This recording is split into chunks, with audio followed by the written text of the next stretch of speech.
I used to blow up at everything. One bad driver, one offhand comment, even a sideways glance from family could ruin my day. I thought some people just deserved my anger. Then I realized something that changed everything. What I was really doing was handing control of my emotions to total strangers. Every time I reacted, I gave them a little more power. But here's what nobody tells you about anger. The people who never get angry aren't born different. They just see triggers differently. This video reveals the exact system that makes you emotionally untouchable. You're about to learn how to become the person who stays calm when everyone else loses their mind. This isn't about suppressing your feelings or pretending everything's fine. This is about building real emotional strength. Most people think anger protects them. Here's what it really does. Marcus Aurelius figured this out 2,000 years ago. You have power over your mind, not outside events. Realize this, and you will find strength. This hits different when you understand that getting angry literally hands your power to someone else. When you react, you're letting their behavior decide your emotional state. Think about your last angry moment. That person or situation just controlled your brain chemistry, your heart rate, your entire nervous system. They didn't just annoy you, they operated your internal controls. Anger feels like strength, but functions like surrender. When you choose calm, you choose power. But why does your brain make this choice so difficult? Your brain has a serious overreaction problem. Your amygdala evolved to keep cavemen alive. It doesn't distinguish between a charging mammoth and a slow internet connection. Both trigger the same fight-or-flight response. This means your ancient alarm system goes off dozens of times daily. Once you see this pattern, you can interrupt it. There's a pause between trigger and response. Most people just move too fast to notice it. This pause is where real emotional strength lives.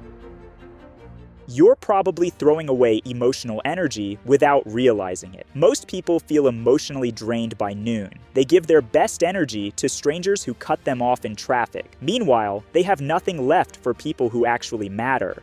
You're essentially funding your own emotional bankruptcy. Start treating your emotional energy like money. Would you hand cash to every rude person you meet? Your calm is worth protecting. Here's how mentally strong people think about this differently. They don't try to control their anger, they control their attention. While most people focus on the trigger, the top 1% focus on their response choice. They've trained themselves to see every frustrating moment as a chance to build mental muscle. Here's the 4-step method. Step 1. Recognize your trigger pattern. Notice what consistently sets you off. It's often the same few things. Most people have maybe 3 to 5 core triggers. Traffic, criticism, being ignored, or feeling disrespected. Once you name them, they lose half their power. Step 2. Reframe the trigger as a test. Ask yourself, what would the unshakable version of me do right now? This single question changes everything. You're no longer a victim of the situation. You're someone choosing how to respond. It puts you back in the driver's seat.